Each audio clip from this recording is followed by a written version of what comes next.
Ladies and gentlemen, let's start. Let's get right into the first part of the program. And the title that we'll be starting with this session is Travel is a Solution for the Global Economy. Fantastic title.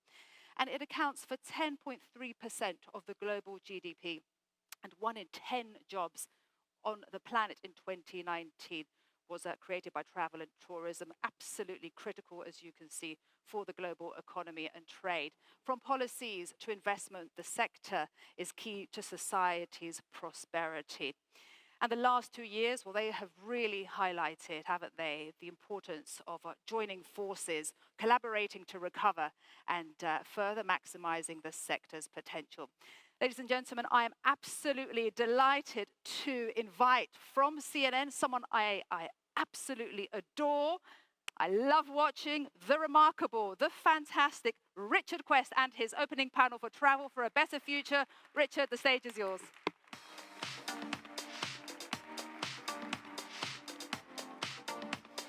Now, if the panel makes your way up, you'll find your names and on the chair. Just make sure we have everybody. His Excellency, the Minister of Investment, yes, you're here.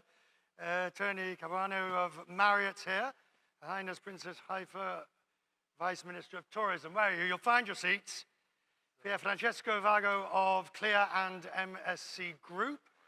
Zurab, the SecGen, is with us, as is Greg O'Hara of Certares. Greg, can I see you? Excellent. Good to have you, sir. Right, this is the panel. This is the way we're going to do it, all right? Firstly, I want everybody to hold up. Imagine you're about to take a picture of the panel. Please hold up your phone so that I can see it. Everybody hold up the phone. Good. So the one thing I notice is there are a lot of screens that are on. Now I want you to go to settings. And now I want you to go to airplane mode. Because it really is very simple, ladies and gentlemen. If you are going to sit and do emails, messaging, WhatsApping, which is quite fine, by the way. But if you're going to do that, you might as well have stayed in your hotel room and just watched the stream. Right? The goal here is to see the whites of the eyes of these people. The goal is to see them sweat as I question them. The goal is to see how this elite of the industry, how their vision is of the future. That is the goal. So I start with you, Secretary General Zurab, if I may. I know, you didn't want this, did you? First of all, the other rule is, with the exception of you, sir, and you, ma'am, forget we're in Saudi Arabia. This is about the travel industry globally. Zurab, how strong is the industry at the moment? In a word or three, what is the state of the industry? Okay, so salam alaikum to everyone. 2 years ago, the most important and hot question was that what we will do. I mean, it was the world was closed, you know, and nobody can make any forecast. People were saying that we will recover in 2027, some of them 2023, 25, but we saw that this year, the first 9 months showed us that 700 million travelers are back. This is 65% from the best year, which was 2018-19. I mean, so the numbers are there. So the return is there. Exactly. Tony, what are you seeing in terms of what, because through the largest hotelier in the world, single hotelier, I'm sure we can play with the numbers, but you get the idea. What are you, how is that return divided? So at a macro level, anyone that had any question about the resilience of travel, those questions have been answered. The speed with which travel has recovered has been remarkable. Were you surprised? No. I am an eternal optimist. Travel is part of the human condition. I have a college-age daughter who maybe believes travel started when Instagram was launched, but for centuries, human beings have craved exploring the world, immersing themselves in new culture. But as you point out, the recovery is uneven. In many markets around the world, we've seen extraordinarily strong recovery. opening of borders has been the catalyst to that recovery. But we look at Greater China, the zero COVID policy has continued to dampen recovery in a meaningful way there. Greg, can we have a decent recovery globally without China? Yes, but it'll be without China. The problem for us will be the Chinese traveler has expanded his universe or her universe all over the world.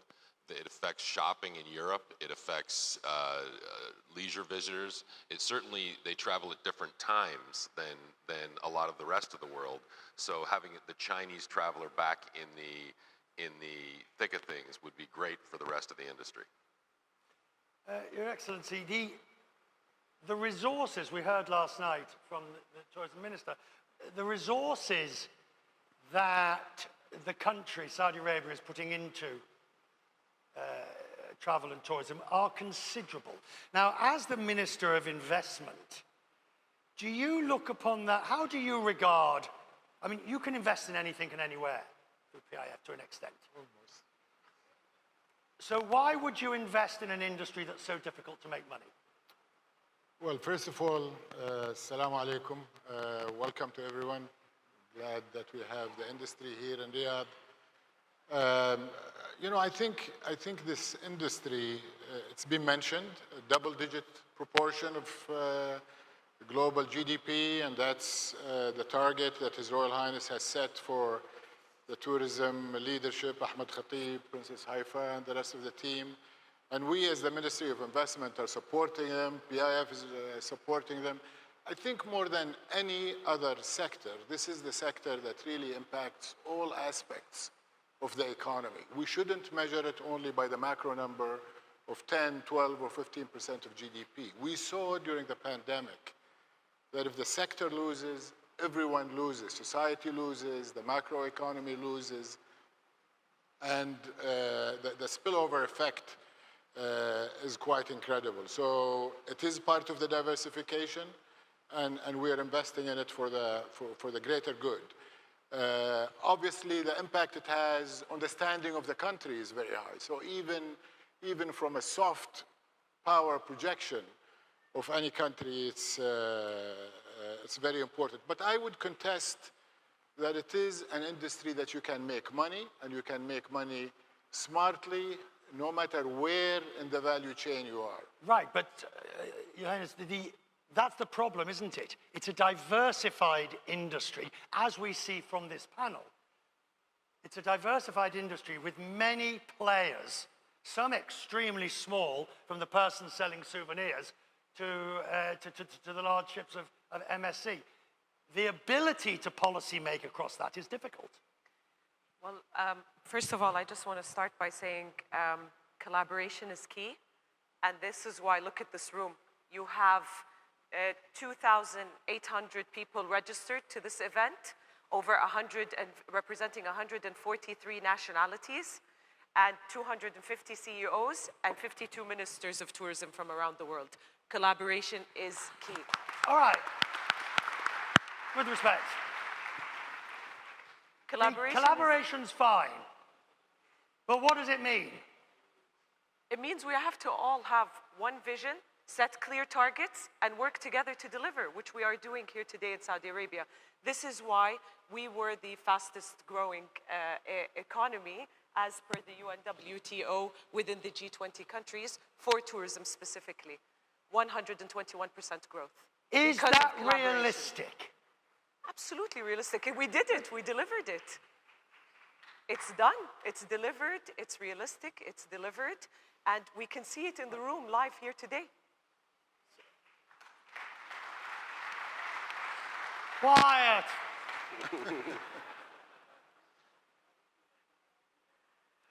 Pierfrancesco, your ships, you had a wonderful line that you told me earlier. You have movable assets.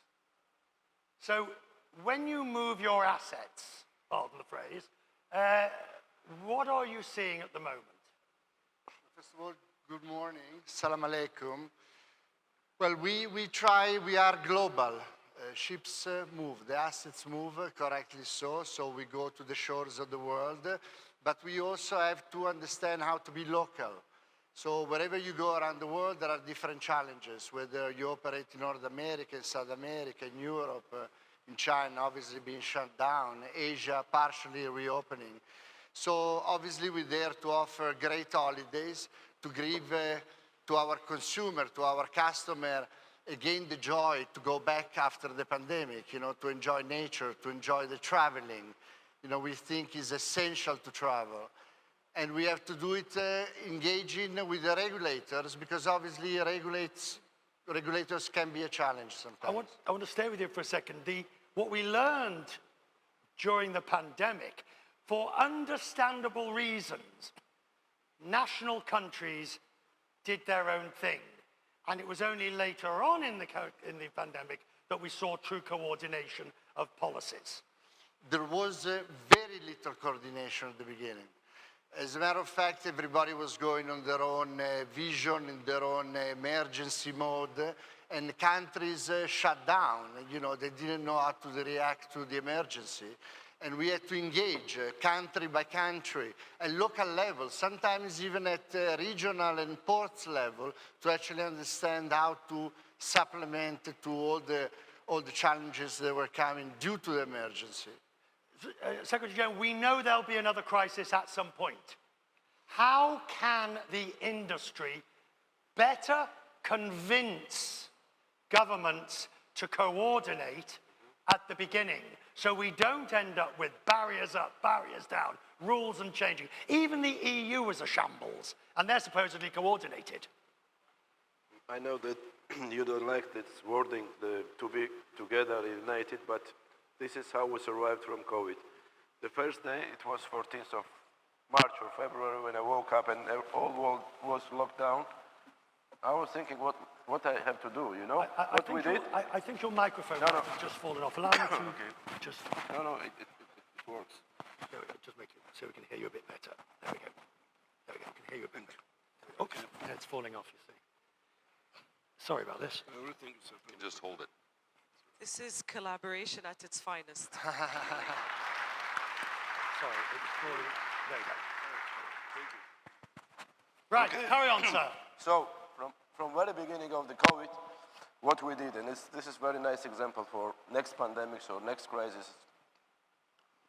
We asked to our member states, we created crisis committee, which was working 2 years. You asked to Pierfrancesco, you know, he had horrible 2 years, you know, because nobody, none of the governments care about cruise business. That was the horrible time for SMEs, the small and medium enterprises. So collaboration was essential. You know, this was one of the most important part of our life, these 1.5 years. So we started talking with the countries, with governments first, to support companies and enterprises with liquidity, money, because wages, all costs was absolutely in the air. So this was our first conversation with the member states and with the countries, and I think we did quite important role in this very hard times for tourism sector. Nobody was traveling. Countries were shutting down without letting a passport holder coming back to their own country. But that's the level it got to. There were a couple of good examples, right? In 2020, people forget, Greece did a great example. It's been a big friend of Saudi Arabia. There weren't a lot of tests, right? We worked with the Greek government to open up Greece early. And one of the things we did is they wrote an AI software called EVA that tried to predict which places in the world had outbreaks so they could use the very few tests they had to test people. If you remember in 2020 and 21, Greece did a good job because they instituted a consistent policy and used the resources that they had to try to predict who they should test coming in and who they didn't. So it wasn't all bad. No, and they did an excellent job in Greece. We engaged with Healthy Gateways at the beginning to actually tell them that the best way to go forward was actually to create the testing capability to test people. And Greece, I must agree with you, they were leading the European, the Brussels Commission.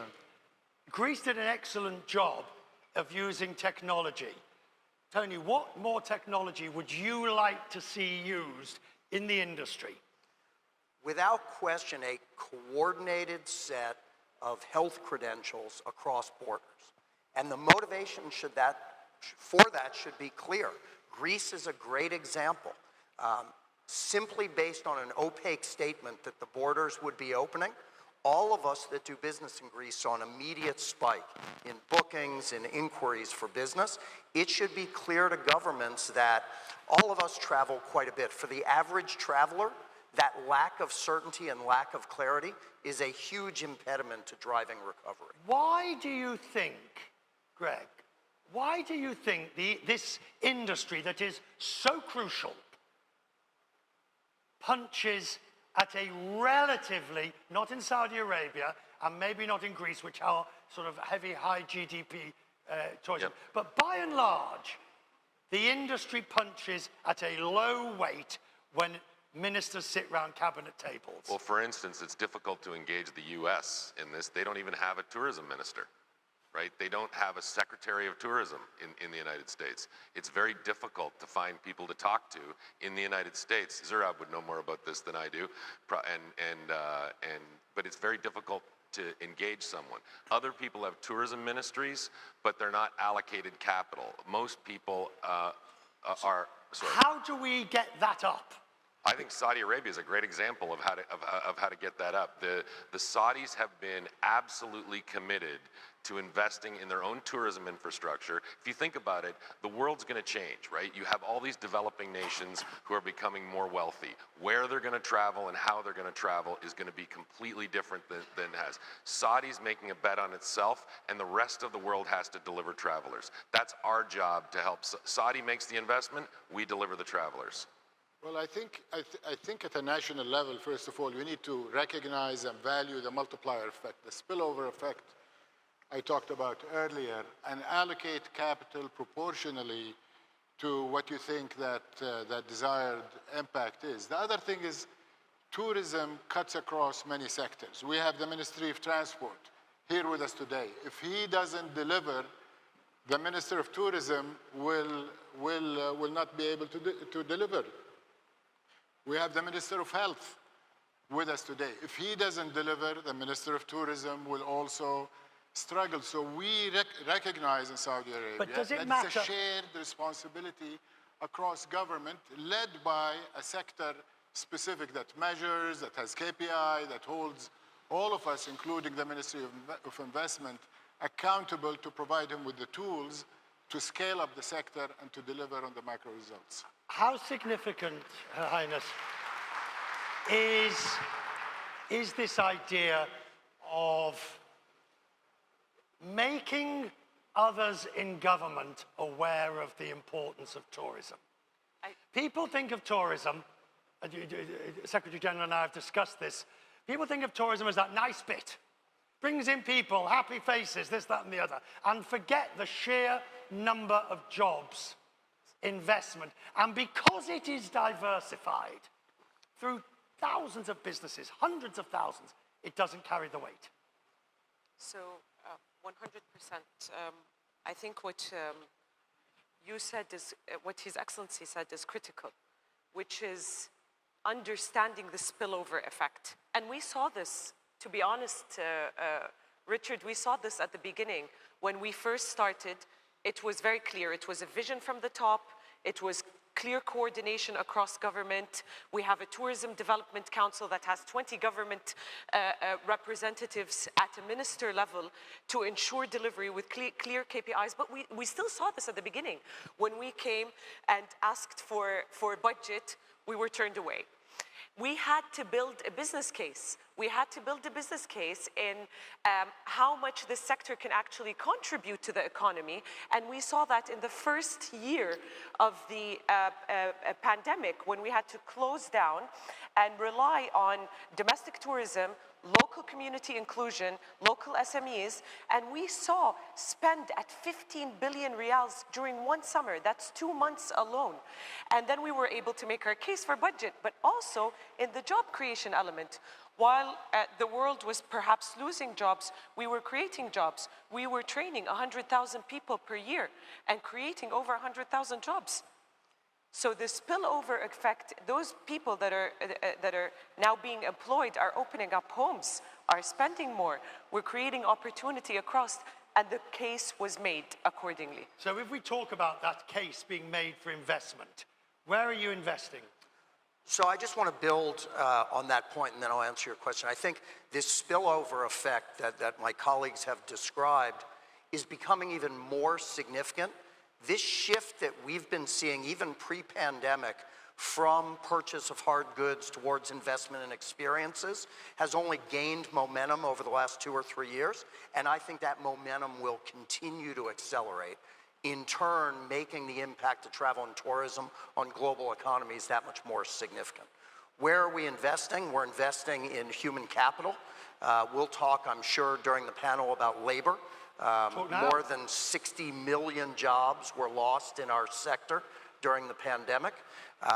It is a labor-intensive, human capital-intensive business, and we need, as an industry, to work deliberately and collaboratively to remind people of the dignity of service jobs.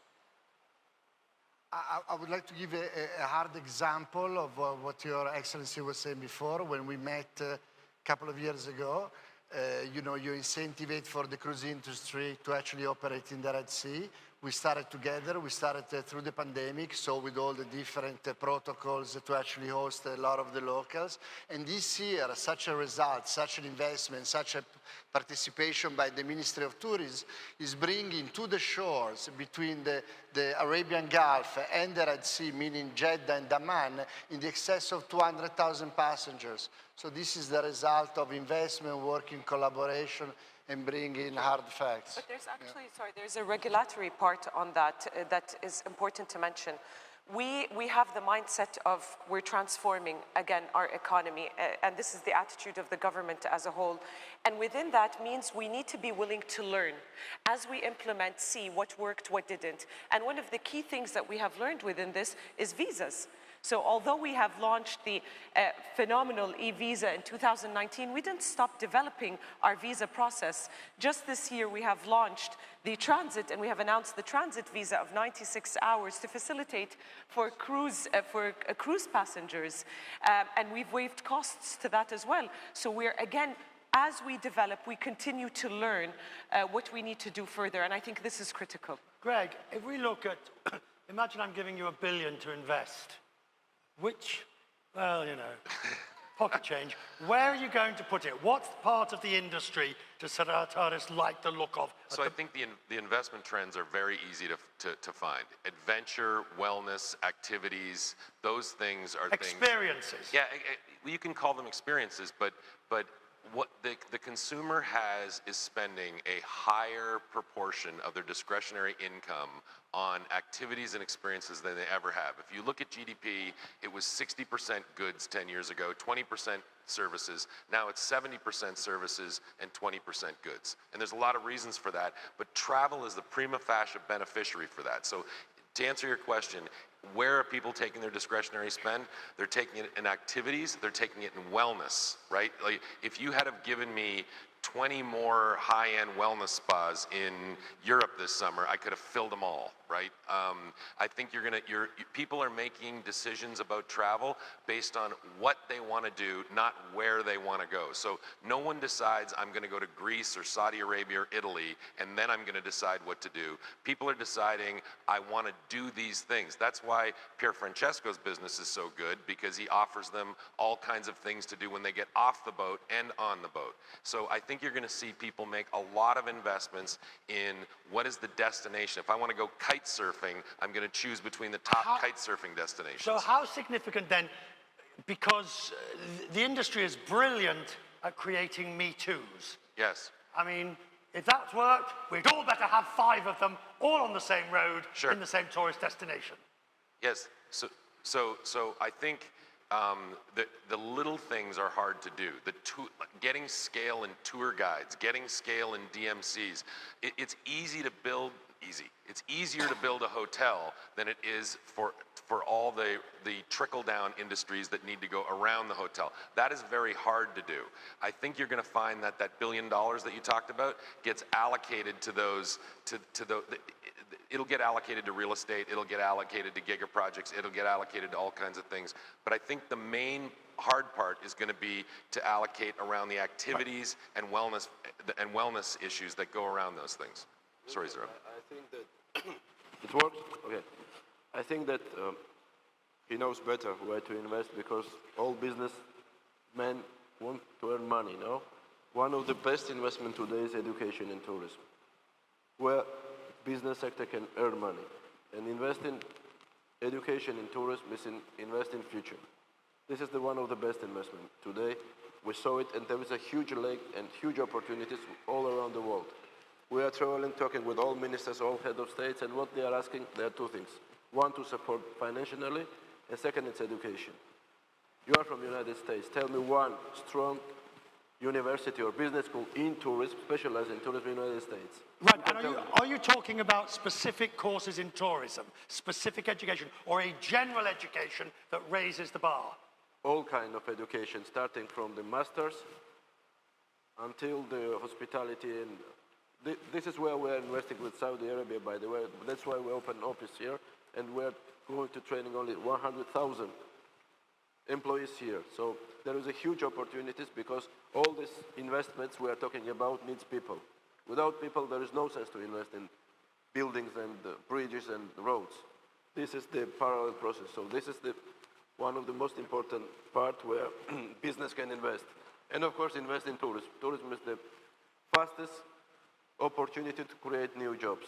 This is we saw, and this is very easy to calculate. With proper regulation. That's why that's our role. To take this and make this balance. Yeah. So. Yeah, I just want to add that an important part of the solution and the pathway forward to everything we discussed is activating, supporting, and having proper regulations to support SMEs, entrepreneurs, especially the innovative ones, bring in new technologies. By definition, because they're innovative, they're going to bring authentic additions to the value chain, unlike what the big players, the anchor investors that we're focusing on in our discussions are going to bring. Unfortunately, they're also, the downside of this segment of the sector is they're also very fragile. We found out during the pandemic, they were the first ones to fall and struggle. So in Saudi Arabia, as priority number one during COVID was to support the SMEs. We gave them grace periods on their debt. We gave them grace on their payments of government fees, and we extended additional financing. But without them and without growing them and giving them the opportunity to innovate, I think the sector will not be the same and will not have the authentic, unique, differentiated experiences that the traveler and the tourist is seeking. Tony, you see this from both sides of the point, don't you? Because you have all these hotels that have to provide a particular service that is of a quality that doesn't matter where. But the people who stay in those hotels or on your ships go in to the destinations and want the local experience. Well, His Highness used the right word, which is authenticity. Today, what guests want is authenticity. They want local. They want the hotel staffed locally.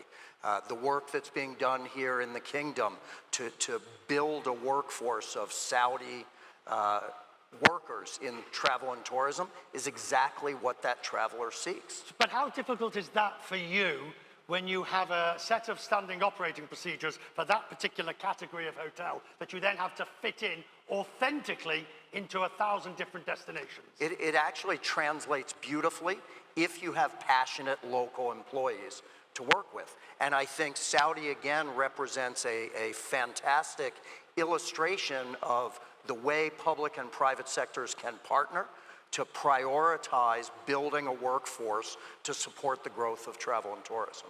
This comes down to leadership, doesn't it? Yeah, no question. It really comes down to the ability. I sort of wince when you said collaboration, because after 3 years of dealing with the pandemic, I've heard it a million times, and it's often spoken, rarely seen, as they say. But it really comes down to the ability of government and industry to lead. Absolutely. So again, as Julia mentioned, We don't speak of collaboration, we implement it. This is why I made it a point to this room. But this is why also during the G20 presidency, under His Excellency's leadership, we were the first country to bring together private and public sector to the table to deal with these issues. When we launched the set of initiatives and incentives that His Excellency is talking about to deal with the pandemic, we did it with private sector. We sat down on the table with them and we heard from them and we dealt with it. Not just that, we are amending our regulations and our policies, for example, our criteria for hotel classifications with private sector. So we launched our classifications 3 years ago. We heard from private sector. We had over 1,000 sit-downs with them just during this year and heard from them that, well, guess what, guys, one size does not fit all. And so we're amending accordingly based on that feedback that we have received.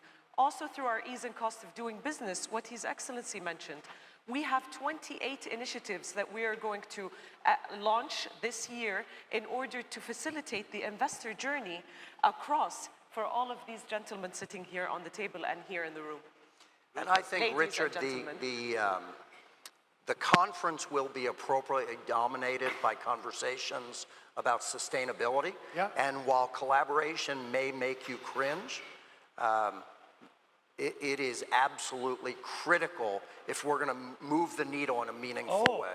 Collaboration per se doesn't make me, or collaboration when it's working doesn't make me cringe. What makes me cringe is collaboration as a buzzword. Right.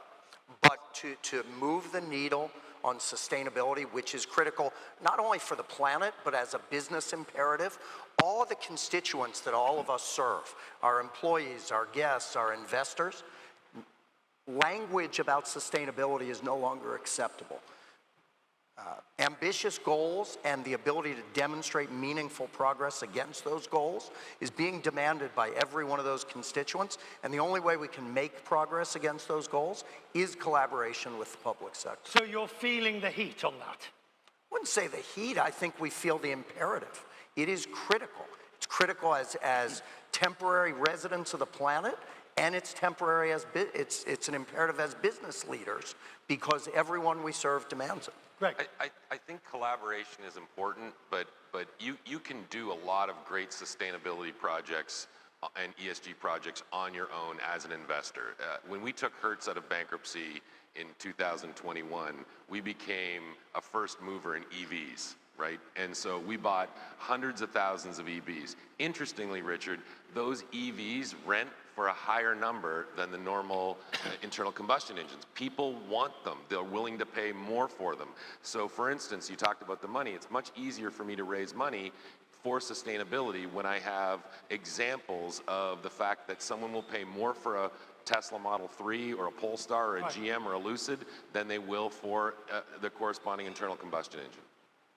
Well, collaboration sometimes is to do things, to be, doers, to actually be pragmatic on the approach. So, before we saw the beautiful film about coral, the state of the health of our oceans, and I'm very happy the collaboration is also to work on projects like that. We work together with the Badr Foundation and the Coral University of Riyadh to actually help and do a global project on the status of corals around the world. That's collaboration. Now, I'm determined that we end on time. Otherwise, we'll be later than we already are. But I have one last thing. I can grant you one wish, all right? Anything you like. It's that time of the year, holiday time of the year. I can grant you one wish for the industry. I'm making the question long so you can think about it. I'm going to start with you, Secretary General. For the industry, or for you, or for me, I can grant you one wish. Like Her Majesty, I can tap you. As we are in Saudi Arabia, my wish would be, because who can imagine 7 years ago that this country will talk about tourism? 7 years ago, nobody, and who can imagine that we will be here today? So this is huge transformation of country from oil industry to tourism. My wish will be to reach the goal His Excellency Princess Haifa and government has, to reach 100 million tourists in 2030. Right. 2030 was it? Okay. Greg. to this country to do it, and to make it happen with all of us. Greg, your one wish that I can grant you for the industry. I think that people understand how important tourism is to the global economy and how great businesses are built during hard times. To make people understand? Yes. I said a wish, not a miracle. Okay. Well, I could wish for a miracle. Exactly. Right? Then you have your wish. Okay. Pierfrancesco. Well, our industry is accessible, certainly is responsible. My wish for our industry is to become essential. Oh. For people to understand and appreciate what the cruise industry can do for tourism in general. Essential. Essential. That's my wish. Excellency, sir. Well, we talked about collaboration. I would wish that we have frictionless regulations, harmonized across nations of the world, issues on travel, biometric passports, no paper in the airport, payment systems that are Well, you're feeling all right, sir. Why not? You said a wish. You know, so we've done it with telephone systems. Today, you travel with your telephone anywhere, and it works. Why can't your payment system work? Why can't your health certificate? We have Tawakkal now on my phone. It tells anybody who wants to know my immunization, my healthcare record. I want it to work in the US, I want it to work in the UK, I want it to work in China. I think we have the multilateral organization, the UNWTO, the WTTC, former Secretary General of the United Nations, maybe he can give us some hints. Ban Ki-moon, welcome. If we, I think, resolve to it, we can truly make what Gloria asked for. Frictionless travel and tourism, pleasurable. You have it. Okay, thank you. Tony. Our business will succeed or fail based on the quality and passion of our people. And so my wish would be that we collectively as a sector restore the appeal and the dignity of jobs and service around the world. You get the final word. You get the final wish. Let's remember that this is a sector that brings people together, so my wish is that we leave all the noise out and just come together as people through this sector. Ladies and gentlemen, our panel, thank you.